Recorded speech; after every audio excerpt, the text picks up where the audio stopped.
Lakini jambo la tatu naotaka kulizungumza, maisha baada ya uchaguzi, ni lazima kuwepo na maridhiano. Ni lazima kuwepo na maridhiano. Lazima tukubali hili. Nikisema maridhiano nina maana sikusudii maridhiano wanasiasa.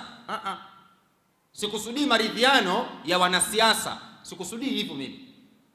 Na kusudia maridhiano maana yake ni kwamba serikali ifanye maridhiano na raia wake. Serikali ifanye maridhiano na raia wake.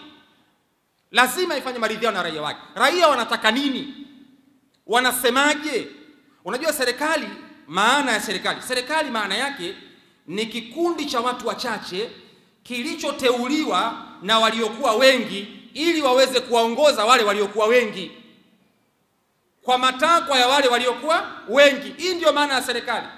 Usitafute definition kubwa. Serikali maana yake ni kikundi cha watu wachache kilichoteuliwa na watu wengi ili waweze kuwaongoza hawa wengi kwa makubaliano ya hawa wengi. Ndio maana ya serikali.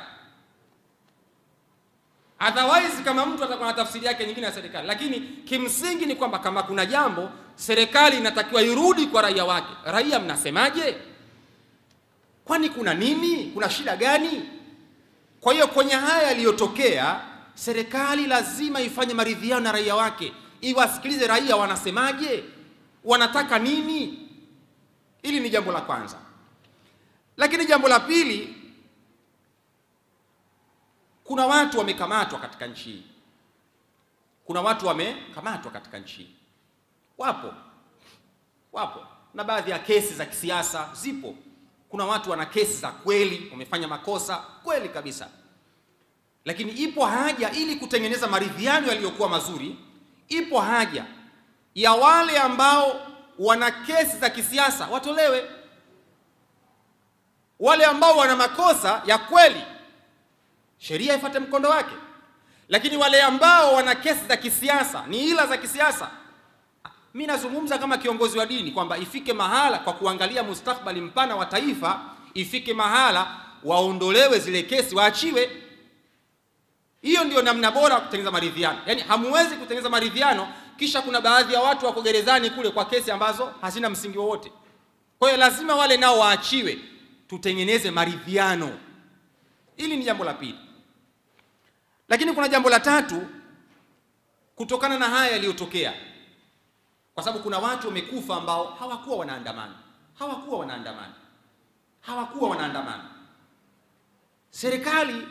Serikali moja ya jukumu lake ni kuwafariji raia wake. Moja ya jukumu la serikali ni kuwafariji raia wake. Serikali lazima iwe tayari kutoka na kuwafariji raia wake wale waliokutwa na madhila haya. Kwa sababu wapo ambao hawakushiriki kwenye maandamano. Je, hawa serikali inawafariji vipi? Ukiacha wale walioingia barabarani wezi kwenda kuiba. Hawa nao ambao hawakuingia, hawa ambao nao walifuatwa ndani wakapigwa risasi bila ya hatia, hawa wale ambao risasi zimeingia bahati mbaya ndani ikampata mtu kafa, serikali lazima iwafariji. Yaani itakuwa ni ajabu serikali ikakaa kimya ikawaacha raia wake isiwafariji katika mitihani kama hiyo. Lazima serikali ikubali kutoka mbele na kuwafariji wale wote waliopatwa na madhila katika mtihani uliotokea. Hili ni jambo latakiwa lifanyike baada ya uchaguzi kukamilika na serikali itazame katika jambo la tatu. Lakini kuna watu wamepoteza mali zao kwenye hii vurugu iliyotokea. Kuna watu wamepoteza mali zao. Kwa mfano, Lake Oil, vituo 36 vimeungua moto. Kuna watu maduka yao Sinza kule nimetazama yameibiwa. Kuna watu magari yao yamechomwa moto. Madhila yametokea, mali zimepotea. Serikali itazame, ione namna gani inaweza ikafanya ili kwa serikali iwafariji. Ione namna gani hii ndio namna bora ya kutengeneza maridhiano. Lakini jambo lingine, serikali ni ngumu sana kuomba radhi kwa wale ambao walikuwa hawana hatia. Ni ngumu kiserikali. Lakini ifike mahala katika kuwafariji wale raia, serikali waombe radhi wale ambao waliokutwa na madhila ambao walikuwa hawana hatia. Sizungumzii waliokuwa na hatia, nazungumzia wale ambao hawana hatia. Ndio uungwana. Serikali ni watu. Serikali ni watu. Kwa hiyo isione tabu kuomba radhi kwa wale ambao waliokuwa wamepatwa na madhila. Jamani, tunaomba radhi kwa yaliyotokea. Ndio uungwana. Wale waliopatwa na madhila, unajua Waingereza wana kitu wanakiita ni magic words. Kuna maneno matano wanaita ni maneno ya kichawi, ya kimaajabu. Yaani ukimwambia mtu hata kama umemkosea anaweza akakusamehe. Kwa sababu gani? Umemwambia samahani. Sorry bwana. Waingereza wanasema ni katika miongoni mwa magic words. Ni maneno ambayo ukimwambia mtu Yalitokea mauaji Mwembe Chai, Waislamu walikufa pale Mwembe Chai. Yalitokea mauaji Zanzibar, lakini ilifika mahala serikali ikasimama kuomba radhi. Lakini wale ambao waliokufa mpaka leo si mambo yamepoa, japokuwa mwingine zakawa dukuduku lake kejekejeke kwenye moyo, lakini yale mambo yaliisha. Si vibaya kutoka kuomba radhi kwa wale waliopatwa na madhila ambao walikuwa hawana hatia. Si vibaya, ndio uungwana. Kwa hiyo hilo wakitaka kulifanya, serikali itakuwa ni bora zaidi ili kutengeneza hali ya mustakbali mzuri wa nchi yetu. Lakini jambo lingine, serikali itengeneze kamati ya maridhiano ya viongozi wa dini. Sasa hivi ukifuatilia Wakatoliki wanabweka kule kama Mungu wa upande wao. Sisi tunaongea huku upande wetu. Kuna wengine kule nao wanaongea upande wao. Lakini niwaambie, raia wote hawa Tanzania uzuri wake, watu ambao hawaabudu katika dini, yani hawaamini katika Mungu, katika 100% unaweza ukakuta 0.1. Kuna watu wanaitwa ni atheism, yani ni watu ambao hawaamini katika Mungu, wapagani. Tanzania hapa ni wachache sana. 1% kubwa wa Tanzania wanaabudu katika dini mbalimbali. Huyu Muislamu, yule Mkristo, su Catholic, yule Kekisi, Anglican, yule su Lutheran, yule su nani. Yani kuna madhehebu mengi, dini nyingi Tanzania zipo. Sasa serikali ikubali kutengeneza kamati ya maridhiano ya viongozi wa dini, kwa kushirikiana na serikali, wakae waangalie walikosea wapi na nini wafanye. Kupitia viongozi wa dini inaweza ikawa ni sababu ya jamii kutulizana. Inaweza, kwa sababu Waislamu watawasikiliza mashekhi wao wanachowaambia, na wale wenzetu wa Katoliki watawasikiliza maaskofu wao na mapadri wao wanachowaambia. Lakini ikiwa kila mmoja lumwage anasema lake hivi, utasikia kuna viongozi wa dini wanawachochea waumini wao, nendeni mkaandamani. Unaweza ukasikia wanaingia tena barabarani. Kwa sababu gani? Hawajakaa mahala pamoja. Kwa hiyo ipo haja ya serikali kukaa na viongozi wa dini, kisha viongozi wa dini wakatoka na tamko moja kwenda kuongea na waumini wao. Waumini watawaelewa, kwa sababu wale ni viongozi wa dini. Na yajadiliwa kwanza kujua shida ilikuwa ni nini, kwa nini yalitokea yale, shida ilikuwa ni nini. Baada ya kujua shida, solution ni nini, ile kamati ije na solution. Tufanyeje yasitokee tena kama haya? Kwa hiyo lazima serikali irudi ikae na viongozi wa dini. Hili ni jambo la msingi sana. Jambo la mwisho, viongozi wa dini wapunguze kuandika waraka kila wakati. Hili la msingi sana. Yani maisha baada ya uchaguzi tushatoka kule, afa Allahu amma salaf. Sasa isije kuwa viongozi wa dini kazi yao ni kuandika waraka, kwanza kushambulia sasa. Huyu kiongozi hivi, huyu hafai na hivi. Haitaki kuwa hivyo. Yale mandhari yashapita, tunakaa tunaangalia yajayo. Sasa hili ni jukumu la viongozi wa dini wenyewe kujitafakari, kuona ni namna gani wanaweza wakaacha hiyo tabia. Manake nyinyi ni mashahidi, waraka zilitembea hapa kabla ya uchaguzi, zilitembea waraka chungu mzima. Nyinyi ni mashahidi.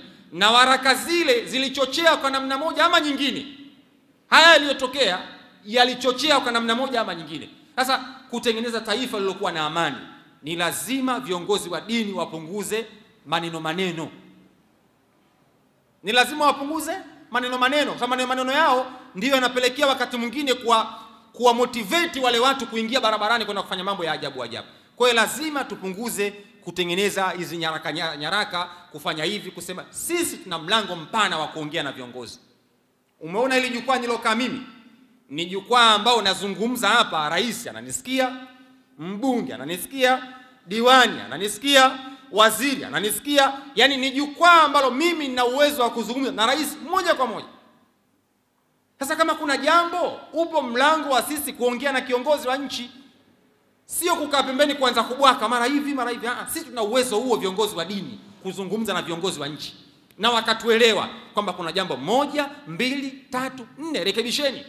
Sikilizeni raia wanasemaje, kuna jambo hili hawalitaki, ili wanalitaka. Usiongoze kwa unavyotaka wewe, ongoza kwa wale walokuweka madarakani wanataka nini.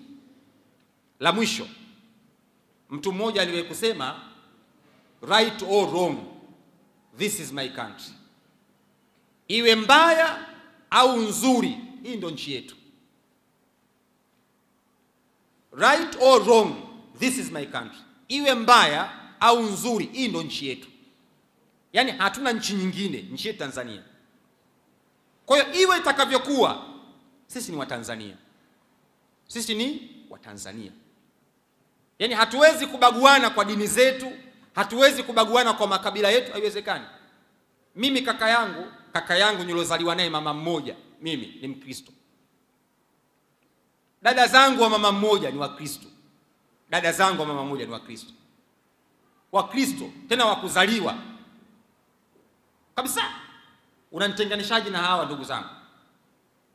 Kwa hiyo mwisho wa siku Utanzania wetu unakuwa first priority.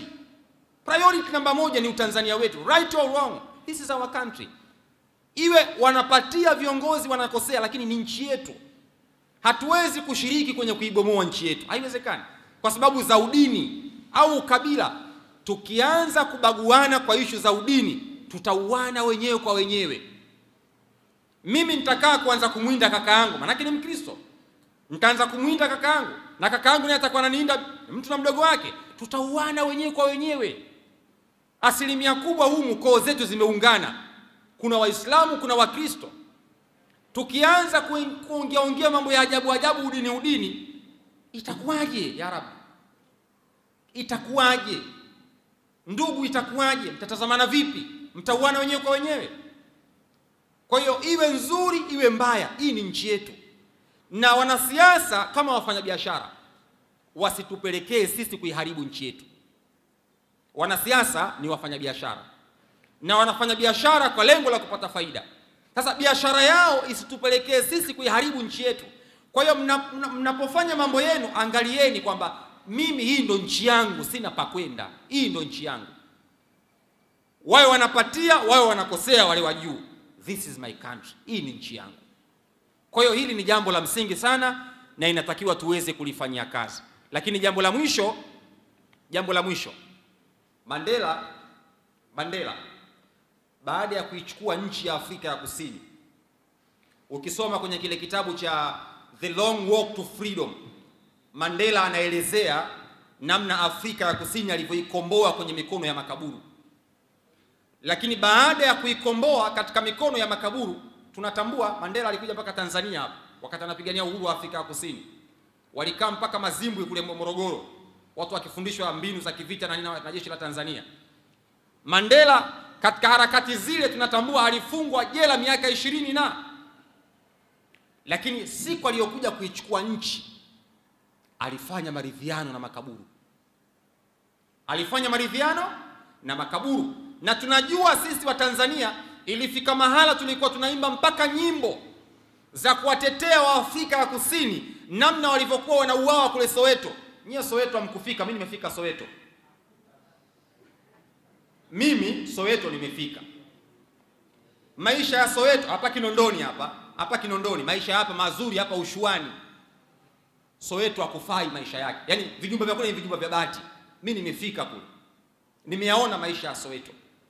Nimefika zile historical places, sehemu za kihistoria za South Africa, namna walivyokuwa wanapata tabu, namna walivyouana. Nimefika, nimeona shida walioipata.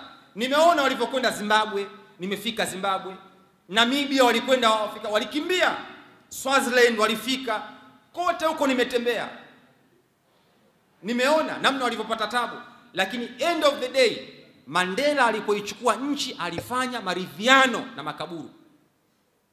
Kamati ya maridhiano ya Afrika ya Kusini iliongozwa na Desmond Tutu. Mnamjua yule mshindi wa Nobel, ana heshima kubwa Afrika ya Kusini. Kamati ya maridhiano baina ya Afrika ya Kusini na makaburu iliongozwa na Desmond Tutu. wakakaa wakafanya maridhiano, na upande wa makaburu alikuwa ni Botha, au wanamuita Bota watu wengine, lakini ni Botha.